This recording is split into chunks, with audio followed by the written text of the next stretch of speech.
ఈ రోజు నుంచి పార్లమెంట్ సమావేశాలు స్టార్ట్ కాబోతున్నాయి. దేశ రాజకీయాల్లో కీలక పరిణామాలు చోటు చేసుకోబోతున్నాయి. కీలకమైన బిల్లులు పార్లమెంట్ కి రాబోతా ఉన్నాయి. రెండు రాజ్యాంగ సవరణ బిల్లు. ఒక రాజ్యాంగ సవరణ బిల్లు ఏమో ఒక వ్యక్తి, అతను ఎమ్మెల్యే కావచ్చు, ఎంపీ కావచ్చు, సీఎం కావచ్చు, కేంద్ర మంత్రి కావచ్చు, ప్రధానమంత్రి కావచ్చు, రాష్ట్ర మంత్రి కావచ్చు, ఏ హోదాలో ఉన్నా సరే, ఏ ప్రజాప్రతినిధి అయినా సరే, అతని మీద 5 సంవత్సరాలకు పైగా జైలు శిక్ష పడే కేసులు కనుక నమోదై అతను 30 రోజులకు పైగా జైల్లో ఉంటే, అతనికి బెయిల్ రాకపోతే అతని పదవి ఆటోమేటిక్ గా సస్పెండ్ కాబడిద్ది. అది ఒక కీలకమైన రాజ్యాంగ సవరణ బిల్లు. రెండో రాజ్యాంగ సవరణ బిల్లు డీలిమిటేషన్ సంబంధించింది. ఆ డీలిమిటేషన్ కి మహిళా బిల్లుకి కూడా సంబంధం ఉంది. డీలిమిటేషన్ ద్వారా ఇప్పుడున్న 543 పార్లమెంట్ స్థానాలని దాదాపు 800కి పైగా పార్లమెంట్ స్థానాలుగా పెంచి, ఆ పెంచిన స్థానాల్లో 33% స్థానాలు మహిళలకు రిజర్వ్ చేస్తారు. ఈ కీలకమైన బిల్లులు ఈ పార్లమెంట్ సమావేశాల్లో ఆమోదం పొందడానికి అవకాశం ఉంది. ఈ పార్లమెంట్ సమావేశాల్లో పెట్టడానికి అవకాశం ఉంది. నిజానికి ఈ డీలిమిటేషన్ బిల్లు పోయినసారి ప్రత్యేక పార్లమెంట్ సమావేశాలు పెట్టి ఆమోదింపజేసుకోవడానికి బీజేపీ ట్రై చేసింది కానీ వర్కౌట్ కాలే. ఎందుకంటే రాజ్యాంగ సవరణ బిల్లుకి 2/3 మెజార్టీ కావాలి. అంటే ఆ రోజు సభకి ఎంతమంది హాజరయ్యారో వాళ్ళని 3 వంతులుగా తీసి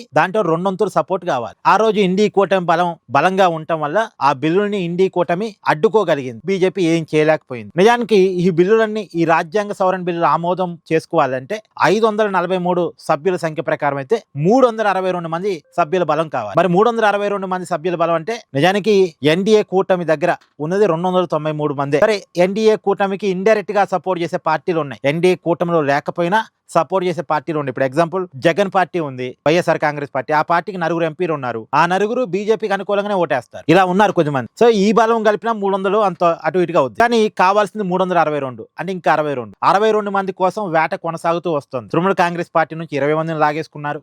ఉద్ధవ్ ఠాక్రే శివసేన పార్టీ నుంచి 6 లాగేసుకున్నారు. తర్వాత ఇప్పుడు శరద్ పవార్ కూడా సపోర్ట్ ఇస్తాడు అనేది చర్చ నడుస్తుంది. సో వీరందరూ కలిసినా సరే ఒక 335, 340 దాకా సంఖ్య వస్తుంది. ఈ చేరిన వాళ్ళు, ఇండైరెక్ట్ గా సపోర్ట్ చేసే వాళ్ళు అంతా కలిపిన 340 కాడికే వస్తుంది. 335, 340 కాడికి వస్తుంది. మరి ఇంకా కావాలి, ఇంకొక 22 మంది కావాలి. 22 మంది కోసం మళ్ళీ దానికోసం కూడా వేట కొనసాగుతుంది. ఆ 22 మంది సపోర్ట్ కావాలంటే డిఎంకే పార్టీ సపోర్ట్ ఇవ్వాలి, లేదా సమాజ్వాదీ పార్టీ సపోర్ట్ ఇవ్వాలి. ఈ డిఎంకే పార్టీ సమాజ్వాదీ పార్టీ మీద ఎక్కువ ఫోకస్ ఉంది. నిజానికి సమాజ్వాదీ పార్టీని కూడా చీరుద్దామని అనుకున్నారు. ఆ పార్టీ నుంచి 22 మంది ఎంపీలని చేర్చిన 25 మంది ఎంపీలని చేర్చడానికి అంతా రంగం సిద్ధమైంది. కాకపోతే ఆ సమయంలో అయోధ్య రామాలయంలో నిధుల దారి మళ్లింపు ఇష్యూ బయటకు వచ్చిన తర్వాత సమాజ్వాదీ పార్టీని చేరిస్తే బీజేపీకి వ్యతిరేకత వస్తుంది. అందులో వచ్చే ఏడాది ఉత్తరప్రదేశ్ అసెంబ్లీ ఎన్నికలు ఉన్నాయి. ఇప్పుడు అనవసరంగా సమాజ్వాదీ పార్టీకి సానుభూతి తీసుకొచ్చి పెట్టకూడదు. అందులో బీజేపీకి అయోధ్య రామాలయ అంశం పెద్ద ఇబ్బందిగా మారిన సమయంలో అక్కడ సమాజ్వాదీ పార్టీని చేర్చకూడదు అని ఆగిపోయారు. లేకపోతే 25 మంది ఎంపీని లాగేసుకునే వాళ్ళు అయిపోయేది. సో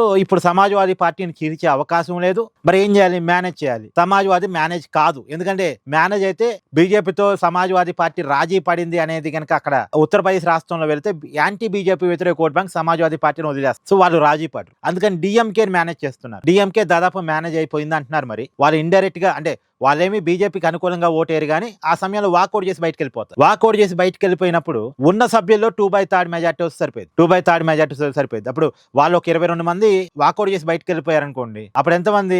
521 మంది సభ్యులే ఉంటారు పార్లమెంట్ లో. ఈ 521 2/3, అప్పుడు ఐ థింక్ 345 మంది ఎంతో సభ్యుల సంఖ్య కావాల్సి వచ్చింది. సో ఇంకెవరు ఒక కొంతమందిని మేనేజ్ చేస్తే వర్కౌట్ అయిపోయింది. సో మొత్తానికి బొటాబొట్టిగా 2/3 మెజార్టీని బీజేపీ సంపాదించుకోవడానికి ప్రయత్నం చేస్తుంది. కానీ ఎంత కాదన్నా ఇంకొక 5, 6, కనీసం ఒక 10 మంది ఎంపీలు అయితే బీజేపీకి అవసరం అండి. ఒక 10 మంది ఎంపీలు బీజేపీకి అవసరం. దానికోసమే మల్ల గుల్లాలు పడుతుంది. దానికోసమే విపరీతమైన ప్రయత్నాలు చేస్తున్నారు. చూడాలి ఏమవుద్ది ఏంటి అనేది. కాకపోతే ఏదేమైనా ఈసారి ఈ పార్లమెంట్ సమావేశాలు మాత్రం బిల్లులు ఆమోదింప చేసుకోవటానికి ప్రయత్నాలు మాత్రం చాలా గట్టిగా సాగుతున్నాయి. ఈ గట్టిగా సాగే ప్రయత్నాలు సక్సెస్ కావాలి అంటే డిఎంకే వాకౌట్ అన్న చేయాలి, లేదు బీజేపీకి అనుకూలంగా ఓటన్నా వేయాలి. పైగా ఇంకొక 10 మంది ఎంపీలు డైరెక్ట్ గా లేదా ఇండైరెక్ట్ గా కోఆపరేట్ చేయడానికి మేనేజ్ కావాలి. ఆ మేనేజ్ అయితే అయిపోయినట్టు లెక్క.